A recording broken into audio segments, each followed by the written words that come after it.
যে কাকে কম পছন্দ করি কাকে বেশি পছন্দ করি এগুলো কোনো ম্যাটারই করে না। হাতুড়ু ষড়যন্ত্র করেই সাইফুদ্দিনকে টি-20 বিশ্বকাপের স্কোয়াড থেকে বাদ দিয়েছে।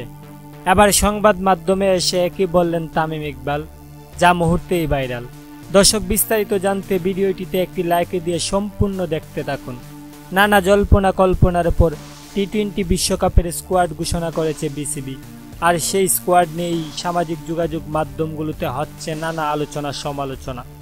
অনেকেই বলছেন মোহাম্মদ সাইফুদ্দিন একজন পরিপক্ক অলরাউন্ডার, সাইফুদ্দিনকে ছাড়া কিভাবে দল ঘোষণা করে বিসিবি।